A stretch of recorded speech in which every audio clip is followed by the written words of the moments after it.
Welcome to DGT Live's. Hey, we're live. I can't retake that one. Welcome to DGT Live presents the Road to Infinity War. This is the Road to Infinity rather. This is the third and final installment of our mini series, so to speak. Today we are reviewing all Phase 3 films in the MCU, and I'm not doing this alone. I am joined by, from Rad Entertainment, Mr. Tony Walters. Hey, John. Really glad to be here talking Marvel's Phase 3, at least Phase 3 up until, now, starting with Civil War all the way up to Black Panther. Let's talk about some awesome movies because there's some really good ones in Phase 3. Yeah, I felt like Phase 2 was kind of the stinker, right? Phase 1 starts out pretty strong, has some lulls in there, which we talked about with Zuby, and then we had Arturo Zarita from the ETZ show help us through Phase 2, and that was a little bit of a snoozer. It had some good ones like Guardians of the Galaxy and Winter Soldier and whatnot, but this one, Phase 3, starts out with a bang, and man, let's talk some Civil War. Yeah, Civil War is my second favorite MCU movie. I put Winter Soldier just a smidge higher, but it's the second Russo brothers film, and so far the Russo brothers have definitely been my favorite of the MCU films. So we got Civil War. This is putting up our, all the heroes that we love up against each other, with Captain America leading one side and Iron Man leading the other. And the way that this movie, on first viewing, I would say that I felt very much on Captain America's side, and I felt like they were kind of painting Iron Man more so as the villain. But upon multiple viewings, I think the movie did an excellent job at kind of painting both of them in a way that each character believes what they're doing is right. And I got that from the first viewing, but on multiple viewings, you can really see where Iron Man's coming from as well. And I love how this movie's put together. I love they were able to take all of these characters and put them into a movie all together and pull it off, because that's difficult. How do you make a movie that's titled Captain America, still make it his movie without making it an Avengers film? I mean, I know it gets called Avengers 2.5 all the time, but still keep it a Captain America film, but also give each character enough time to shine that it feels justified that they're in the film. And I think that this movie is executed extremely well and gets me super hyped to see what they do with Infinity War, because it's Russo brothers doing that, and even double the cast. I mean, there's more people in that movie than in this movie, so I'm pumped. Yeah, and you mentioned like Avengers Light, but I have to admit that I was a little bit hesitant with Civil War after I saw, and we reviewed this in Phase 2, Avengers 2, because they did it so well. They captured the magic so well in Avengers, and then Age of Ultron came out, and it wasn't my favorite by any stretch of the imagination. It just felt kind of forced, and it felt like there was. The studios at that point were just knew how these were cranking out $1 billion all the time, and so they're just like, okay, it has to have these beats and everything like that. But then we saw the Russo brothers take on Winter Soldier, and it turned out to be absolutely fantastic. And I agree, like Civil War and Winter Soldier for me are just neck and neck. I think Civil War a little bit ekes out just for the little bit of added characters and excitement, but this one, before I saw it, I'm like, shit, I just saw Avengers 2, Age of Ultron, and maybe the magic was to see all these characters on screen together, for the first time in Avengers. It captured it so well, and by the time Age of Ultron came around, I was just like, oh, I wouldn't say I was fatigued already, but I was just like, I'm not seeing it for the first time, so it wasn't as special to me. But then Civil War comes out. It's just like, well, what's going to recapture it? Let's make them all beat the crap out of each other. Right. Well, the biggest problem with Age of Ultron is that it was trying to be more than just a movie. It was trying to set up all these upcoming things, including Civil War. That's the first time we get really, I mean, we've gotten like little undertones and little arguments here and there between Tony Stark and Steve Rogers. But in Age of Ultron, you get that whole like, let's go chop wood together scene where they have the big that big argument that really staples which side of this fight they're going to be on. So I mean, Age of Ultron's fault and a lot of the Marvel Phase 2 movies like issues are just that they were kind of the transitioning period. Marvel was still trying to figure out really where they were going. and trying to lay the groundwork for Phase 3. But since the groundwork's already set, Phase 3 really, they just learned by Phase 3, let's just make a good movie and not try to cram so much into it to set up the future films. Yeah, and it is a little unfortunate because, Joss Whedon, I thought, was doing a great job with it, but I don't think they could have picked a better duo than the Russo brothers going forward. And we've talked about this before, during our Winter Soldier review during Phase 2, but they just have such a good comic book movie voice, where they could take the tone so dark and so serious and then kind of flip them and still make it a ton of fun to watch, because this film, probably more so than any of the other MCU films, really goes into some dark waters as far as, and this is, again, full spoilers. This movie came out, 2016? Yeah. Oh, that's actually newer than I thought it was. But, full spoilers, we're going to be talking about everything.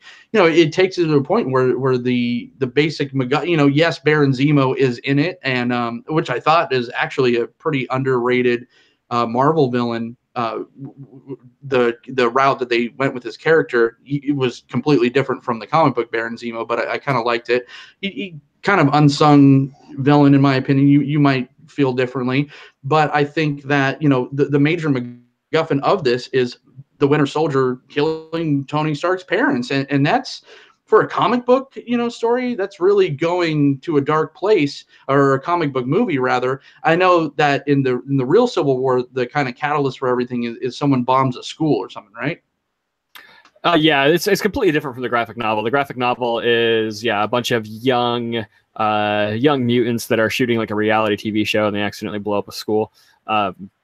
In this, they used the catalyst. I mean, the catalyst for this one, really, it wasn't necessarily Bucky killing his parents. That was just kind of the nail in the coffin. Right. But the catalyst for this was the events of Age of Ultron with Sokovia. So right. that's what they used in this, and which I thought was a creative way to take that storyline and make it work for the ground, like the movies that they'd set up. So. It was a buildup. It was Wachovia. It was the bombing of what killed what's his face, Black Panther's father, and then also what they did with Crossbones, which I have to still say was pretty disappointing, because I was really excited for Crossbones. You know what? I'm really like Crossbones is one of my favorite characters in the comics, and even though they kill him off in that opening sequence is awesome. I love that opening sequence, like with the Avengers working like a SWAT team, just working together like that, and Scarlet Witch picking Captain America up and throwing him through the building, and then like the whole fight choreography between Captain America and Crossbones was just awesome. I love when Black Widow gets stuck in that tank and the grenade drops in there, and she just like grabs that dude and like uses his body to shield the blast and like just blast herself completely out of the tank. Like those opening moments are awesome. Falcon with his drone that goes through and hooks to the bottom of the big truck that's like gonna break through the wall there. Like all those sequences are really cool. I love all of it.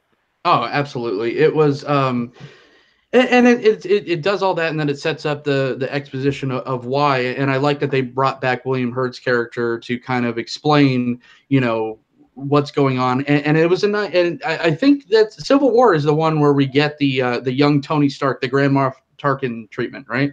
Yeah, and it looks really good in that. It looks good in that, but better than the Grand Moff Tarkin, in my opinion. But hey, but they still did it better than DC with the CGI lip. But yeah. I thought it was pretty good, and it just shows. I like the opening scene with Tony kind of doing like a Steve Jobs presentation, and he's talking to young people and showing this presentation, and then this random mother of someone that lost their son because of his actions, basically an American kid in Sokovia. And that's what turned, because before that, Tony Stark's character is the kind of for lack of a better term, the kind of the punk rock one of the group, right? He's the one that's anti-establishment. He's the one that's all for privateering all of his tech and whatnot. So it is interesting to see him kind of make that shift, and the Russo brothers did it so well in this film of making you root for both sides. And it was kind of fun. Anytime that it gives you that 50-50 kind of split on an audience, it gives people something to talk about. So I think that was absolutely fantastic. There's a couple of downtimes in the movie, but not too bad. The the carryover with Scarlet Witch and everything is pretty great. But then yeah. Can I just say one of the most badass moments of the movie is when Hawkeye takes on Vision. Because that moment is like when they're like, oh, we got a guy going in to get Scarlet Witch, and it's Hawkeye. Right. Like, how's this guy gonna take on Vision? And the way that it plays out is so awesome. Like, that's one of my favorite fights in the movie is just him fighting Vision. I love it. And oh man, and let's talk about the kind of the meat and potatoes of the what everyone kind of came to see, the Royal Rumble. It was just it could have been so over bloated and excessive, but it was just handled so it was a lot of fun. We were seeing our characters kind of fight each other, but a lot of people complain, and I'm kind of one of them, that the stakes aren't that high, because it was like friends kind of sparring with friends until Rhodey gets almost Rhodey, not almost, he gets broken in half. But I'm so happy that the MCU was able to pull off that deal with Sony to get Spider-Man in there, because it literally made all the difference. It really did. And my only beef with marketing was I wish they would have held out on the Spider-Man reveal until the actual movie. Like, I wish that wouldn't have been in the marketing. I wish that it would have just, because the marketing was enough. Like, you had the Avengers fighting against each other. I think that was still going to make a ton of money. But can you imagine if you didn't know Spider-Man was going to be in it and you went into that theater and sat down and then Spider-Man showed up? Can you imagine the roar of the crowd? Like, what could have happened in that? Oh yeah, amazing. It would have been amazing, but you're right. It did, and no one needs to be talked into going to see an Avengers movie, even nowadays. People would have lost their minds, but people did lose their minds when the trailer came out, and that just made it that much more special. He was used so sparingly, but like right away, especially coming off of the Andrew Garfield Spider-Mans, just him in the scene with Aunt May and the direction they took with her, with Tony Stark's interaction with her, just giving him a Brooklyn accent or a Queens accent. Sorry, a Queens accent. Giving him a Queens accent. It's just absolutely amazing. And the fact that the movie was basically shot and done and over, and they were like, "Hey, let's add Spider-Man in this movie," and they were able to just go through and add him into the film without it feeling shoehorned in. Like, it doesn't feel like it's just put in there. You know what I mean? It feels like it's part of the story, and it works really well. Yeah, and even Ant-Man, a character that I was kind of worried. I'm like, what is he gonna do? And then they did the Giant Man twist. It's probably one of the best parts of the film. Yeah, definitely. Yeah, seeing that for the first time when he goes Giant Man was just absolutely amazing, totally unexpected and awesome. All right, so yeah, I have we might have another guest popping in soon. Just kind of teasing that, if we could get some stuff worked out on his end. But yeah, so yeah, Civil War, and again, we'll rate these things at kind of the end. What's next after Civil War? Doctor Strange. Yeah, it is a hard act to follow, but we got Doctor Strange. Benedict Cumberbatch taking on the role. I think perfect casting. But the movie for me, it did feel like a little bit Iron Man-esque and very like sparky karate. But I think Doctor Strange, it wasn't necessarily a disappointment. I think it kind of falls apart in the end, but for the most part, I just rewatched this the other day, and for the most part, it's still a really entertaining film. I think that the character of Stephen Strange is like executed really well, and I'm excited to see how he fits into the rest of the MCU, especially with Infinity War coming up. But I really enjoyed the movie. I don't think it's super high on my list of like all-time favorite MCU films, but it's not one of the worst by any means. I think it's a pretty solid film. Yeah, it was one of the ones, I don't know, I'm gonna be completely honest, I fell asleep like 5 minutes in the middle. It was just one of those ones, and I agree with everything you said. Stephen Strange, as far as the cinematic Stephen Strange, which they did a great job of, and Cumberbatch is great, but he's such an analog, or he's so close in character to Tony Stark, which is funny because they make fun of that in the comics all the time, right? Right. Oh, for sure. They're basically the same character. just one's science and one's magic, but they're the same character. Right, which is fun. And there was, I think, it's Scott Derrickson that did this movie. He's known for more horror movies. Yeah, and that's what got me excited for the movie, is I really thought we were going to see a little bit more horror elements in it, and I felt like it didn't have that. Like, it has just a hint of it, but I wish it would have pushed a little bit harder into the realm of into the cosmic realms and things that they introduced, really introducing magic. I wish it would have went a little darker. I wish that what's his name, the big villain in the end. He says it like 40 times, right? I know. I want to say Nosferatu, but I know it's no. Not. I'll find it out in a second. Dormammu, or Dormammu, however you want to pronounce it. There's Dormammu. Dormammu. Yeah. I always call him Dormammu, but a lot of people call him Dormammu. But Dormammu in the comic books and in like the Spider-Man cartoon series and all that stuff, he was just like a dude with a flaming head, and he was like kind of not the craziest character, but I would have much rather seen him just a dude with a flaming head than a giant head. It very much felt like the cliche laser beam to the sky thing that we get in a lot of these superhero movies, and it felt like that. I thought the keeping him in a time loop thing in the end was kind of a nice little interesting way to handle a situation, but I did feel like it felt more like a joke than a real solution. So that's kind of my biggest beef with the movie, is just that final sequence. Like it's you building up to this big final fight with a character that we don't even know, which is also a beef. Like we're not threatened by him. Like we just keep hearing rumors, and then you finally get to see him, and he's just a big purple face, and then. It's kind of like Thanos. We just get rumors and just a big purple face, but I feel like that's going to work out a lot better. Yeah, you would hope. Yeah, he was definitely, and voiced by Benedict Cumberbatch too. So he's in the movie. What? Dormammu. Yeah, voiced by who? Benedict Cumberbatch. Benedict Cumberbatch. Hey! Whoa! There's a Nikkolas Baker, better known as TastySnackies, popping in. Hey there, how's it going? Sorry, let me get my lights turned on so you can actually see me. There's it going. All right, how's it going, John? All right, pretty good. Thanks for joining us, talking about MCU films, sir. Yes. Which one are we on right now? I think for Phase 3, the only one that I haven't seen is Black Panther. Okay. Well, you missed that one. We talked about that no, I was joking. We talked about Civil War already, so we're in Doctor Strange. Oh, okay. Yeah.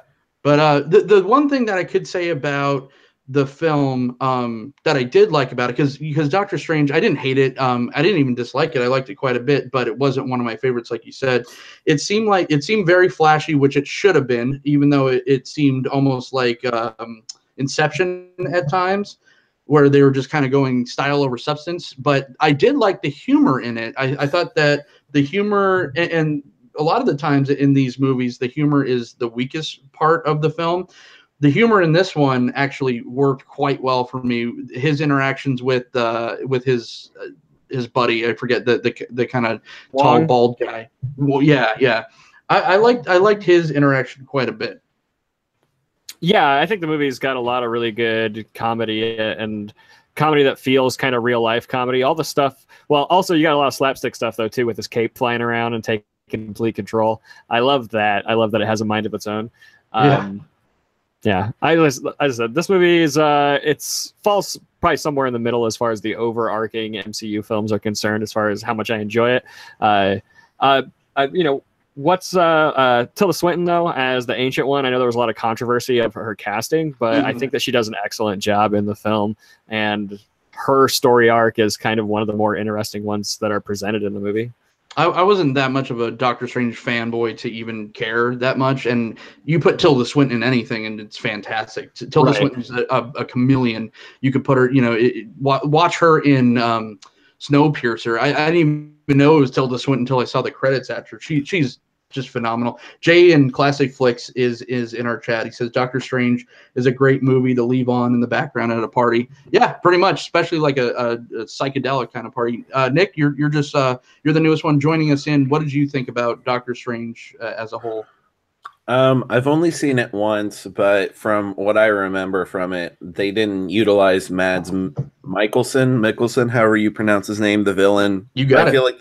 I feel like they could have utilized him a lot more, just because I feel like he's a great talent. And on top of that, I really appreciated the visuals. I think that was worth the price of admission alone. It's definitely one of the more impactful things about the movie. Benedict Cumberbatch as Doctor Strange is kind of like Robert Downey Jr.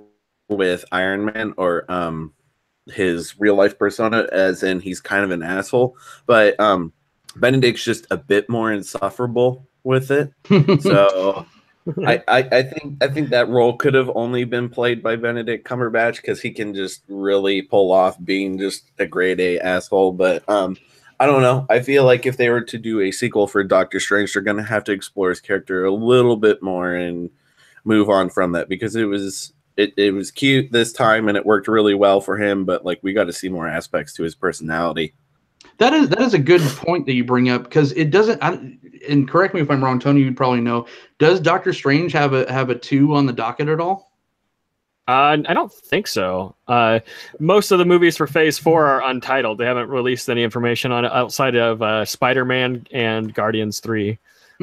So I don't. It doesn't have a 2, but I think that we're going to see his character. I think his character is going to have a lot to do in Infinity War. So we'll see. Hopefully, get some more depth into his character there.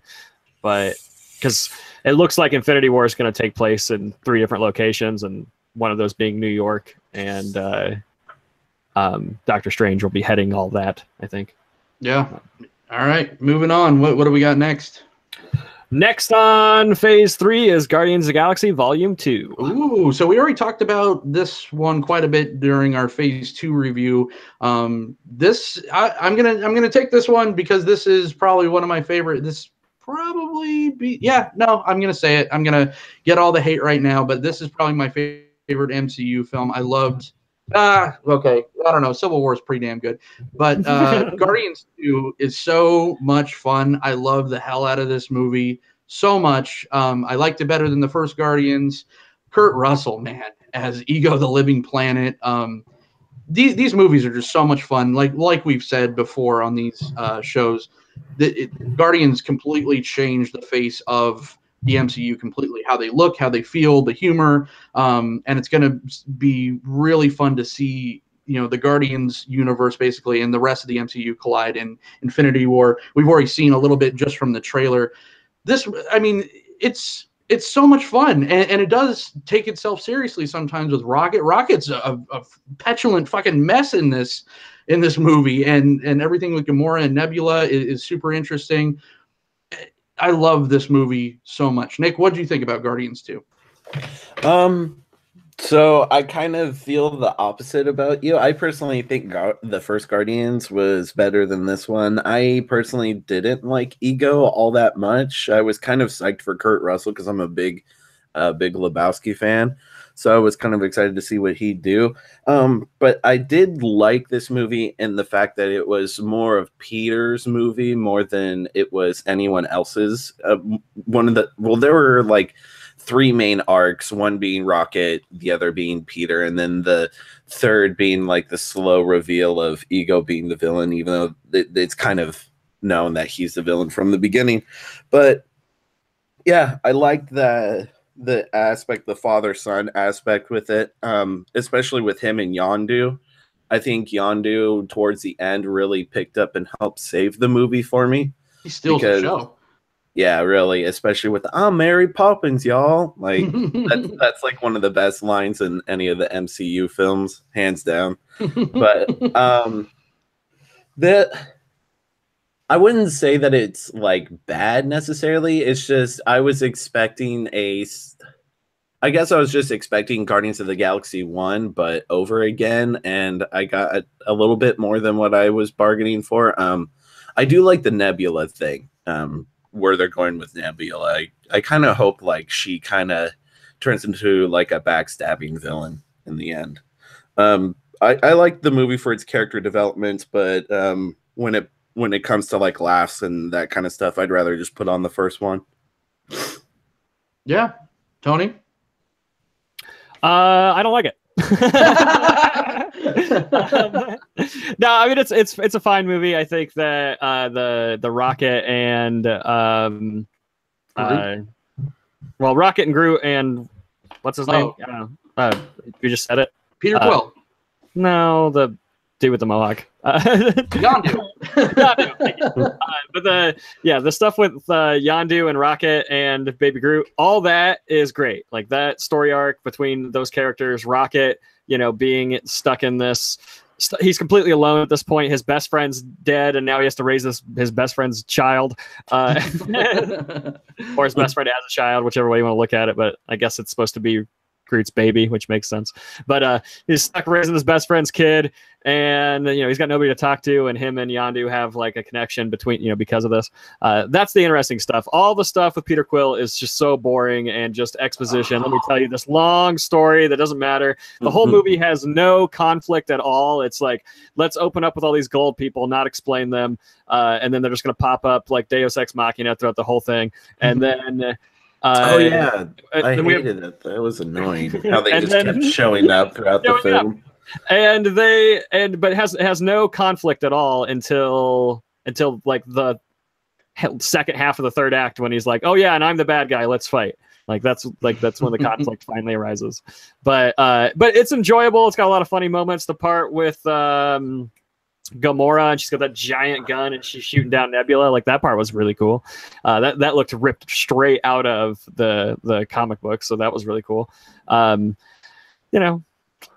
just think that they could have. Remember when I was telling you, John, earlier about how one of my biggest grudges in movies is when they tell you everything and don't show you. Yeah, they should show instead of tell. That's this movie.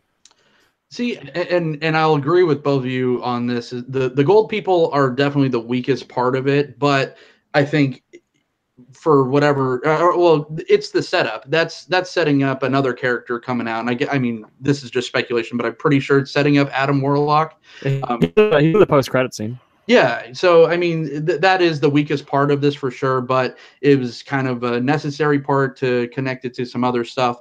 To connect it to some future plot lines. But you talk about stakes. I thought the stakes were more for Peter Quill. It was seeing everything with his father. Everything. I thought that the stakes were there. I thought the MacGuffin was good, and it was a different take. It wasn't like a giant thing in the sky. I guess it's a whole planet, so it wasn't a giant beam in the sky. It's a giant Pac-Man in the sky. It turned into pixels. Oh God. Yeah. Yeah. It's also a Dairy Queen commercial. Yeah, but everything. I mean, Michael Rooker was just like Nick said. He completely stole the show. He did a great job. Sad to see that character go. But yeah, I mean, James Gunn knows how to make a fucking film, in my opinion, and he just showed it there. Even Jay from Classic Flick says GOT or man, I don't know why I'm trying to say the initials, but Guardians of the Galaxy 2 is my favorite MCU flick. They commit. So I don't know. Yeah, I agree with Jay in the chat. Do you think that we're gonna get Adam Warlock in Avengers: Infinity War? Maybe the second one. Yeah. Yeah, because in the graphic novel or in the comic book, like Infinity Gauntlet, Adam Warlock is like the main character of that story. So we're not even getting Captain Marvel until the second one too. So I mean, that's right, two. But we're getting Captain Marvel in between the two movies. But Captain Marvel actually doesn't have anything to do with the original Infinity Gauntlet storyline. But yeah, we're getting Captain Marvel, like her solo film, in between these next two Avengers movies. Captain Marvel is technically a Phase 3 film. Ooh, nice. Nick, anything else to add about Guardians 2, your favorite movie? No, kind of forgettable. It's understandable why it's not really one of your favorites, because I don't know. I just think the first one is miles better in my opinion. I don't know. I also have kind of a more or less tired opinion of the MCU films. I really prefer some of the more different ones, like Winter Soldier, where that's kind of like not necessarily a comic book movie. And then I really like the original Guardians of the Galaxy, and I liked Doctor Strange, but like for most part, like I find most of them to be pretty average movies, and this one was kind of riding that line for me of it being average. If it hadn't been for like Yondu, I think it would be like a bad film, kind of like Spider-Man, but that's for Spider-Man. Ooh. Segueing into Spider-Man: Homecoming is the next movie that we're talking about. Is that really next? Yep, that's next. How many more do we have? Is this the last one? Thor Ragnarok and then Black Panther. Oh, okay. Yeah, Spider-Man: Homecoming. So yeah, you did a good segue. So keep the ball. What did you think about it? Oh God. Okay. So for context, I am a Spider-Man fanboy. I always have been. It was the superhero that I grew attached to. And I love the first two movies. Spider-Man 3, I still like it, even though it's accepted to be a pretty garbage film. Amazing Spider-Man and Amazing Spider-Man 2 are kind of meh. So when people were saying that this Spider-Man Homecoming was supposed to like more or less mirror the roots of like the classic Spider-Man from the comics from the 60s, where he's like this nerdy kid, and like where it focuses on him being a kid more than it does him being Spider-Man, I was pretty psyched about that. And then I watched it and I was like, who's this fat Hawaiian dude like throwing unnecessary jokes everywhere? And then Hobgoblin. If they make him the Hobgoblin, then that would be cool, because I'd love to see like a fat fucking Hobgoblin just like trying to stand on the speeder or whatever it is, the Green Goblin's whatever thing it's called. Yeah, the glider.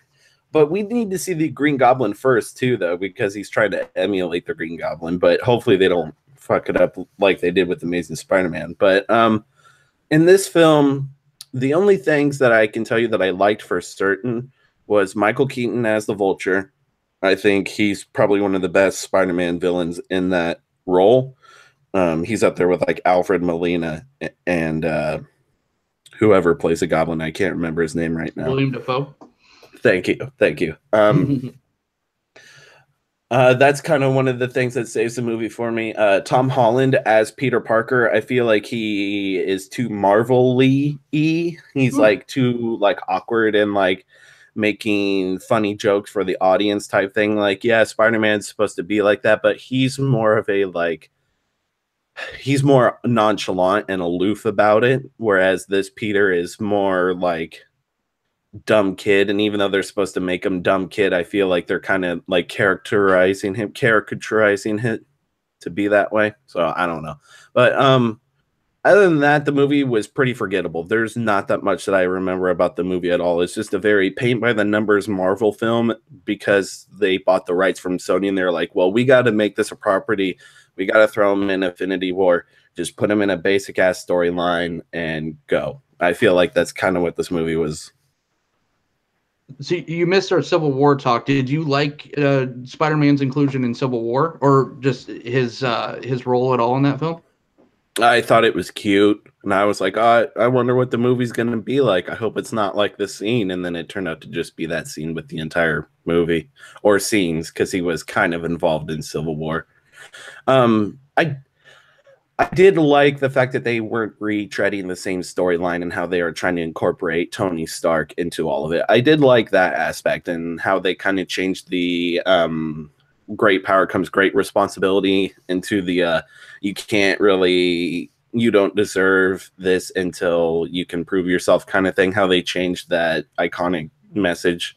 I like that aspect. I wish we could have seen more of him and Tony's relationship. And if we make another Spider-Man movie, and if they don't kill him they don't kill Tony in an Infinity War, then I hope we get to see like more of the relationship between Peter and Tony, because that's probably also one of the better things about the film as well. Did you like Homecoming, directed by John Hughes, Tony? Directed by John Hughes. Yeah, I really like it a lot. I think I also am just a huge Spider-Man fan. Is like probably the first character I connected with growing up. I read a lot of Spider-Man comics. I like this movie a lot. I think that it does a bunch of stuff that we haven't seen before in a Spider-Man film. It shows us how Spider-Man works when he's not in the city, when he has to like run around the suburb. I think that's a really funny moment when he doesn't have anything to swing on. Spider-Man, in DC was cool. Just seeing him outside of New York is kind of fun. I like seeing him as just a high school kid hanging out with his friends, trying to, figure out life. I like all that. Michael Keaton's Vulture is definitely the best part of the film. It's probably, since Loki, the first standout villain. And then I would say Killmonger and Black Panther would probably be the other one. But yeah, Michael Keaton's Vulture is awesome. I like how they set up the Sinister Six a little bit, bringing in kind of Scorpion there towards the end. I like it a lot. I like that Tony Stark is his mentor and not Doc Connors. I like that they didn't do the Green Goblin again because we've seen it too many times. I don't know. I thoroughly enjoyed the movie. I saw it twice in theaters. I enjoyed it less the second time I watched it. I will say that. I found it to be overall, even though it's not an origin movie, I still it wasn't an origin movie, it was an introduction movie, kind of. It was like, we're introducing Spider-Man into the MCU. Like, that's the purpose of this film. And that aspect of it, it felt a little Tony Stark reliant, maybe. Just, hey, we're going to try and use Tony Stark to try and carry this movie a little bit more, which, overall, it's a good movie, but I put it in the same ranks as like a Doctor Strange. It's not like, it doesn't stick out like crazy as like being like a really good movie, but it's definitely better than the Thor films. It's definitely, it's in the top half, I would say, of MCU movies. Yeah, I mean, I loved, on paper, I loved everything about it, and I really liked his inclusion in Civil War, like we mentioned before. They went kind of like a high school route, kind of a John Hughes feeling, kind of, like an 80s movie but turns into a superhero movie, really low stakes. What's this? Michael Keaton just can't stop wearing, suits with wings, but we're all better for it because he does it really well. It was so funny seeing him do this right after Birdman, but his villain was great. And I like that he kind of lives, so we might get to see him again. I completely agree. The thing I liked about that I think this film did well is that it did the origin story without being an origin story. Kind of like you said, it explained enough of, this is Peter Parker in the MCU without having to kill Uncle Ben again and having to do all the same beats. And even the exclusion rather of Green Goblin was nice and refreshing for the movie. I think that Oscorp was maybe mentioned once, kind of like. I don't think it is at all. No, that's one of my. Heard it all. Yeah, it's one of my things with the movie is that I wish Oscorp would have been mentioned, because it, like, to be a rival tech company against Stark Industries would be really interesting. But it wasn't mentioned at all, and I think it's because Sony still owns it completely. They own Oscorp. Because the only thing that they technically still own Spider-Man. They just leased it over to Marvel for a few films. But they still own all of Spider-Man's stuff, which is why they're doing a standalone Venom movie and a Black Cat movie and all this other random stuff that takes place just outside the MCU. But yeah. So there's being a Spider-Man fan, there's a lot of things I wanted to see in the movie that aren't there, that aren't mentioned, like Oscorp and things like that just aren't mentioned because they just can't. It was a smaller film, and I think it might have gotten too small of a film, in my opinion. It just seemed, because when you do that, it does kind of get forgettable. And I agree with you guys that it was a okay film, but it is one of the ones that I kind of forget a lot about, just kind of like a Doctor Strange, where Doctor Strange kind of went almost too big visually, and then this one just went really restrained, like. Well, I think you're onto something there. Like, it's that Iron Man 3 syndrome, where it's like you had Avengers right before it, this big huge story, and it was awesome, and then Iron Man 3 comes out and it's a small story again, and it's just kind of meh.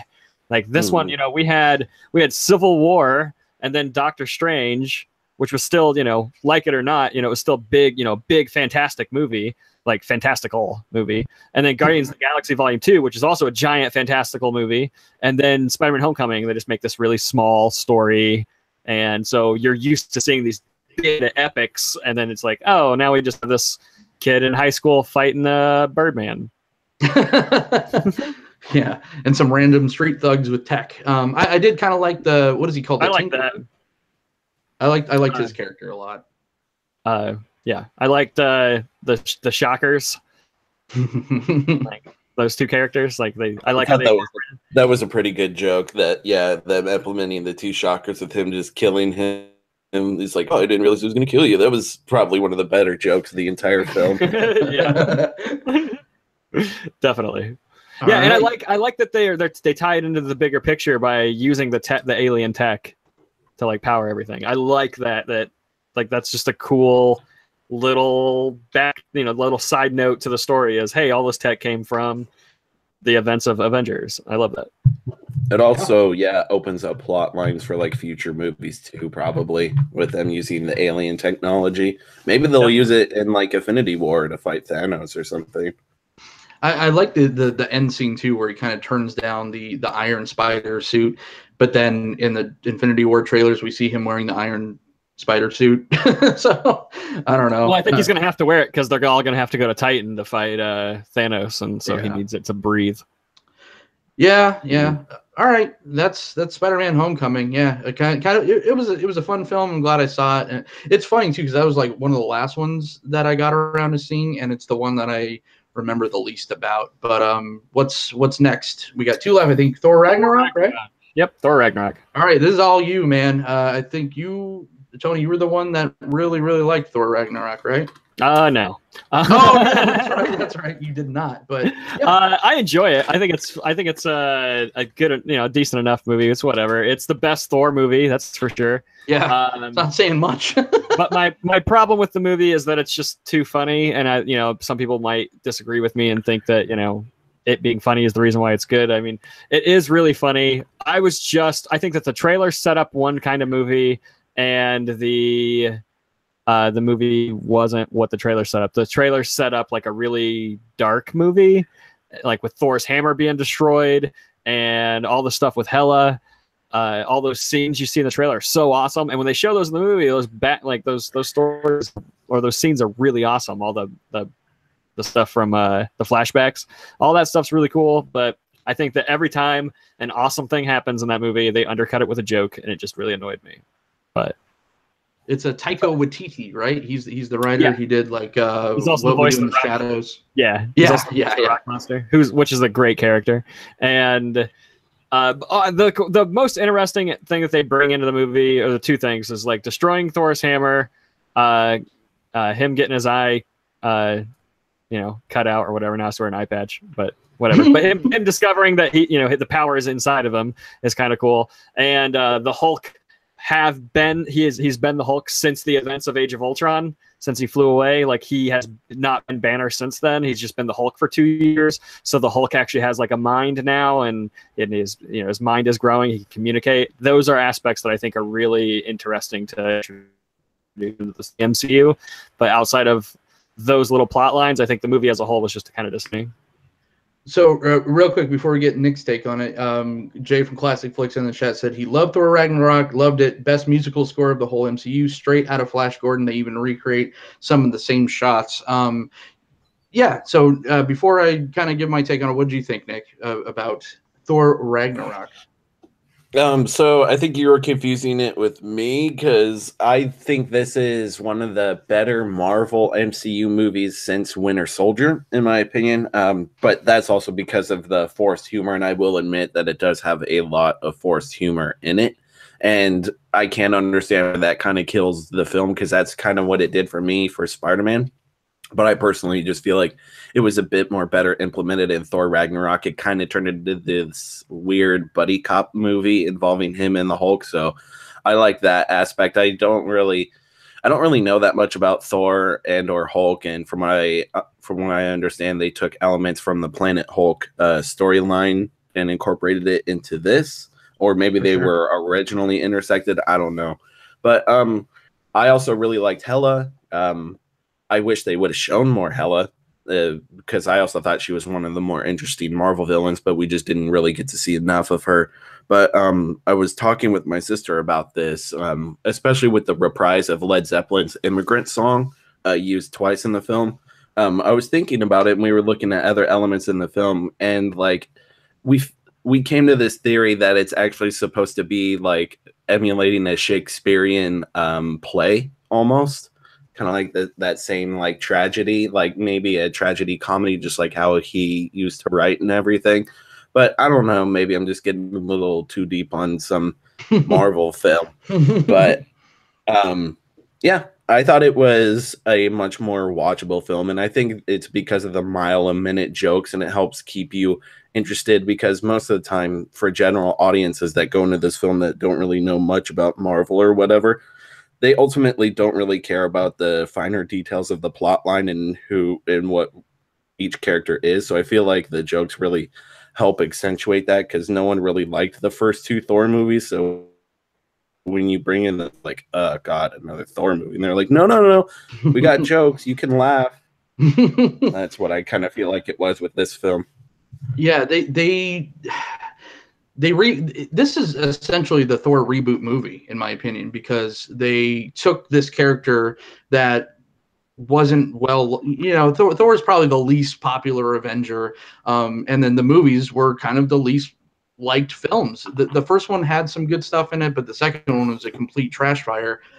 This one, while I appreciated the reboot and it did some really fun things, it was just it as much as Civil War is Avengers 2.5. This was Guardians 2.5, just tonally. I thought Hela was probably the weakest part of it, because she just seemed so kind of OP, and it was just kind of a cheat code character until she wasn't. There's always that kind of dynamic where it's just like this big, unstoppable, unmovable character comes in, wipes out the entire army. She even kills all the merry men, which I thought was a brave choice. And they literally just destroy Asgard. So that's done. We're not, at least for any future Thor movies we're not going back to Asgard with it. That's what I liked about the Hela fight in particular, is they didn't have the Thor you got to believe in yourself bullshit. They just took the villain from the very beginning of the film and just had him kill off Hela, and in the process also destroy Asgard. I liked that, because maybe they painted themselves into a corner and they're like, oh god, Hela's too powerful, what do we do? So maybe it was that, and they're like, let's have Thor fight this big guy in the beginning of the film, and then we can bring him back later in the film to kill Hela, maybe. I don't know. But yeah.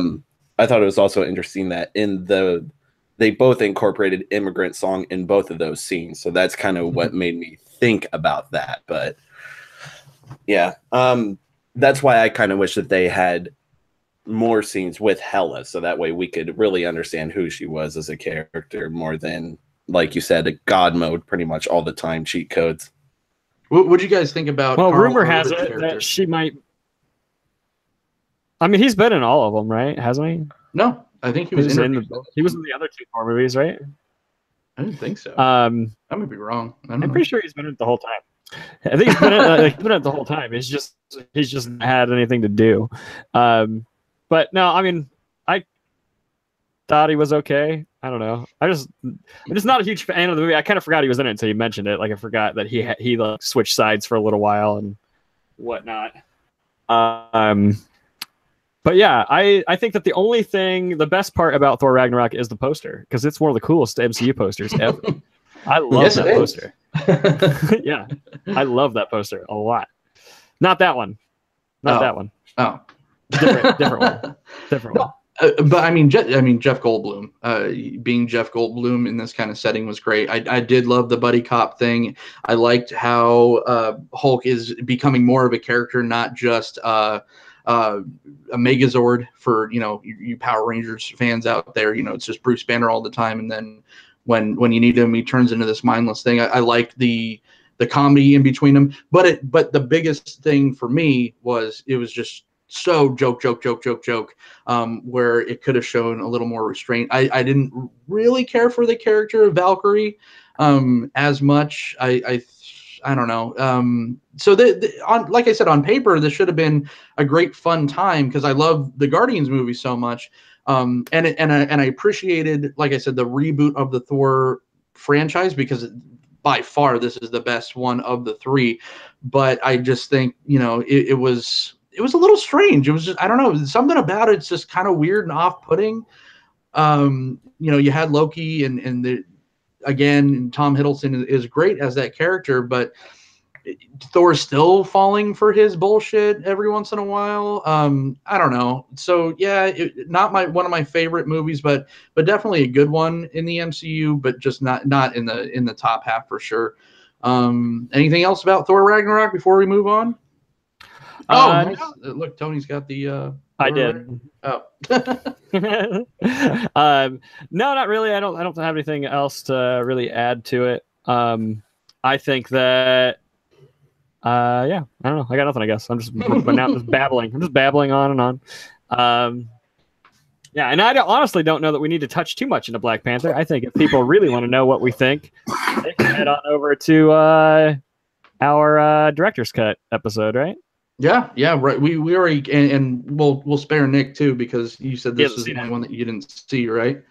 Yeah, but I don't really care though. I kind of like that movie just didn't really seem that interesting to me. But it also seems like that's also the film that people were the most positive about too. So I don't know. I think it's a really awesome movie that kind of falls apart in the end, but I think overall it's got one of the best MCU villains that we've seen. Killmonger's awesome in it.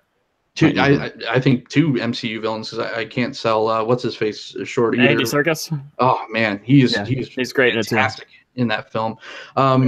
If you like Tony said, if you want to see our we talked about Black Panther for probably over almost an hour by itself in the Ryan Coogler director's cut on the same channel. So if you want to hear more about that, that's fine.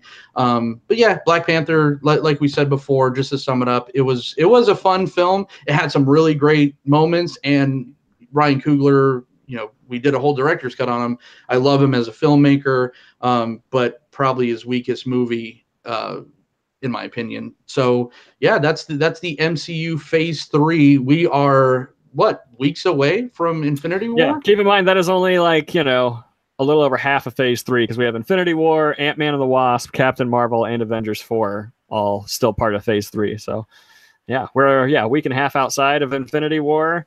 Any predictions? Let's go to our special guest, Nikkolas Baker, TastySnackies. Let's get some predictions. I don't know. If I had to take a guess from the poster, they make it kind of seem like Tony Stark's gonna die or something. It seems like someone's gonna die. If it's not gonna be a major character, it's probably gonna be some small incidental character, kind of like Quicksilver in the Age of Ultron, and then they'll kind of make it a big moment. But I feel like because, well, I don't know, when you look at Hollywood reports and people like Chris Evans and Robert Downey Jr., they're nearing the ends of their contracts. This may be the sign that one of them will get killed off, and it makes sense. Maybe they'll save it for part 2 and have Thanos kill him. I don't really know much about the Infinity Saga and whether or not characters die in this storyline, but they kind of make it seem like someone's going to go, if not multiple people. Yeah, I think a lot of people are going to die. Captain America definitely isn't walking anything, but he'll still be in Avengers 4. But he'll die in this one. But I think a lot of people are going to die in this one. I think that the movie's probably going to build up and end with Thanos snapping his fingers. Half the world gets destroyed. And I think that half of the Avengers will probably die, if not more.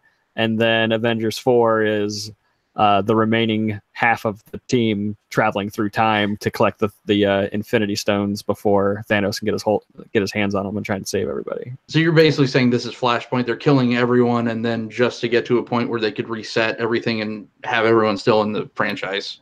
Yeah, except for Captain America, he'll still die. Really? Yeah, just because of what he said. His contracts are up. Chris Evans wants to start directing. He's been wanting to do it for a while. I think Tony Stark's going to stick around, though. I know, or Robbie Downey Jr. is going to stick around. I think that he's been wanting to get out for a while, but he can't ever say no to the money. So I think that he's going to stick around, but he's not going to have you're not going to see any more Iron Man movies. He probably will just be a small character in any future Avengers films. I think that he's going to be a small character in the background from here on out, but I don't think that he'll die. Here's my big prediction is they're going to do, like you said, do this kind of reset with the time stone and everything like that. And this is how they're going to pull in the X-Men and the Fantastic Four. Yeah, that'd be pretty cool. If but the Fox deal's not through yet, so we're not 100% if that's going to happen. But yeah, what do you think the title of Avengers 4 is going to be? Nick, any predictions? Avengers 4 Electric Boogaloo. I don't know. No, I have nothing. Yeah. I think it might be Secret Invasion, but okay, to lead up to like a Secret Wars. No, I thought Secret Wars was what it was going to be called. I really did, but the Russo brothers just did a big announcement about how if the Fox deal goes through, then the next movie they want to do is Secret Wars. So I don't think it's going to be titled Secret Wars, but it might be titled Secret Invasion because Captain Marvel comes out right before that, and the villains in Captain Marvel are the Skrulls, and the Skrulls are the shape-shifting alien race that takes the form of, and they can take the form of anybody they want to. It's like Invasion of the Body Snatchers. So I think that Avengers 4 might be Secret Invasion, and we might find out that some of our heroes are actually Skrulls. What's the over under? And we kind of talked about this on our Is This News episode, but what's the over under? I'll say this: how many Netflix characters are we seeing? Because it was already spoiled that Clark Gregg is going to be in Infinity War 2. Who's that? Clark Gregg, Agent Coulson. Oh, okay. Yeah, but he's an exclusion because he was in, the original. He's an exclusion. I don't know. I think that if we get it, it'll just be a small. Oops, excuse me. If we get it, I think it'll be a small glimpse, but I honestly don't think we're going to see any of them at all. All right. Well, that is Road to Infinity. Man, how many movies was that? Did we cover over 20 or something like that? It was a lot of fun though. Phase 1 to Phase 2, Phase 3. So let's kind of rank them. We won't go and grade every single movie in the Phase 3 Marvel Universe, but we can grade it overall. On this show, Nick, we do kind of a 0 to 5. Decimals are okay. Just thinking back, this phase starts out so well. Starts out with such a bang with Civil War, and then it kind of tapers off and gets better, in my opinion, with Guardians 2. And then it kind of goes ups and downs. It has some of the biggest memorable films of the entire MCU, and then it also has some of the most forgettable. So where Phase 1 it probably plays on your nostalgia and the heartstrings so much that you're seeing all these characters for the first time, especially for the first time on the screen together. That's why I think Phase 1 gets so bloated with emotion and with that kind of nostalgic feeling, where Phase 2 it just kind of tapers off, and there's some hidden gems in there. But Phase 3, I would have to give it just off the strength of Civil War, Guardians 2 for me. And Black Panther. Black Panther is good. I would probably give it a 3.8 out of 5.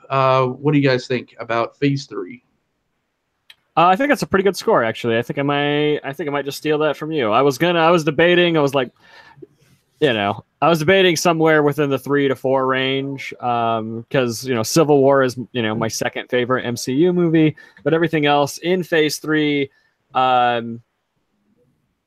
Is kind of falls in the middle of the MCU as a whole. I think everything else is. None of these movies are the worst movies of the MCU. Those definitely happened in Phase 1 and 2. So none of these are the worst movies. So yeah, I think a 3.8, maybe a 4. Maybe 4. Yeah. All right. Nikkolas Baker. For me, I'm kind of middling just because I was just kind of so not necessarily disappointed by Spider-Man Homecoming, but just kind of down the middle of the road with it. Because for me, that movie, it's not that I dislike it because it's bad. I dislike it because it's so painfully average, and I'd rather have it be bad so I can be mad at it for a legitimate reason. But I feel like this whole third chunk is kind of average. I feel like there's definitely some high moments, especially with Civil War and Doctor Strange and for me, Thor Ragnarok, but there's also some painfully average middling moments as well. So it kind of pulls me back, and I would rate it closer to like an even 3 out of 5 for me. Ooh, kind of a stinker. All right. Well, thank you all for joining us for our MCU Road to Infinity Phase 3. I want to thank the panelists, or the panel, so to speak, my co-host usually for all these things, Mr. Tony Walters. Where can everyone find you? What are you up to? You can find me at Rad Entertain on Twitter, Instagram, Facebook. You can find us at youtube.com/Rad Entertainment. And right now we've got Mondays. This coming Mondays or actually I think we're going to do it Sunday night. I'm not really sure. We got the last episode of Spoiling Dead here with the season finale of Walking Dead coming up. And then we also have Midwest Action Fest, which is next weekend. If you want tickets for that, you can go to MidwestActionFest.com. Excellent. And our special guest for this episode, Nikkolas Baker from TastySnackies. Where can everyone find you? What are you up to? Well, when I'm not 30 minutes late, you can find me on Twitter at TastySnackies. You can find me on YouTube at TastySnackies. You can also find me on the Rogue Deck Builder. I'm a content creator for there as well for Magic the Gathering stuff. But since I have the opportunity, and I need to ask you, both of you, since you talk about Walking Dead, I haven't paid attention to Walking Dead since, I'm trying to remember the last episode, the episode that made me stop watching. It was one of the season premieres, and it was where they were like in a safe haven town, and this dude like got bitten by a zombie, and they like took his, and like the cannibals took his leg off and stuff. So that's like probably like season 5 or something. What's your opinion on it from like that point forward? What's your like in one sentence, what's your opinion on the show right now? You're about to get two very different opinions. We'll go with Tony first. One sentence. I don't like it. You don't like it? Okay. I do a Walking Dead show every Monday called Spoiling Dead, and we have 3 cast members. I am the cast member that hates the show and is just watching it because we have to talk about it every week. So. Okay, but I will say that the current season that is on right now is the better season in recent years. I do enjoy I am enjoying the show from time to time. This past week's episode was actually a really good episode. So, my opinion, you could have watched the season 1 through 6 and be happy. Season 7 and, in my opinion, season 8 is kind of a trash fire. Season 8 has some good moments, but for the most part, I'm now I was always the Walking Dead apologist, but now I am becoming the guy that has the Walking Dead show because I have a Walking Dead show. Didn't the kid die this season? Wasn't that like the big story moment or something? Like Carl or whatever died or something like that? Yeah. That's Are you familiar with spoilers? Yeah, spoilers. Oh, sorry, spoilers, right? Are you familiar with the comic book at all? No, not really. Okay. The only thing that I know of is that some plot points mirror each other from the show and comic book, but otherwise they're pretty different from each other. That's all I really know. Read the comic, and you'll be just fine. Because it's okay. It's starting to kind of come around a little bit, but I'm more interested in Fear the Walking Dead, which is its spin-off series. And when your spin-off series is better than your regular series, you have an inherent problem. But yeah, this is all conversations for, come watch Tony's and my... on Monday we have our big Walking Dead show, right? Yes. So that is something that I would love to spoil. That is myself, Dead Guy Ty, this guy right here, Tony Walters, Rebecca Erb, Dan Murphy, Felix from Thought Factory. We have Ted from Cardsphere on there. Nick probably knows Ted. He's a huge Walking Dead guy. Also, my sister, The Walking Deb, and Alex Scott from The Walking Bread will be on. That's like fucking 9 people or something, all drinking and talking Walking Dead. So, Nick, that's all you need. You don't need to watch the regular Walking Dead show. Just come watch a bunch of drunken idiots talk about zombies for 2 hours. Yeah, come watch this show. That will be us just drunk talking over each other the whole time. It's less time involving and probably more entertaining than the show. So exactly. Absolutely. So yeah, Monday night at 6 or something, 6 Pacific Standard Time, or no, I think we're doing it at 5. at 5 Pacific Standard Time, 8 EST. So come check that out. So that is it, everyone, for the live show. Thank you guys so much again, and we'll see you next time.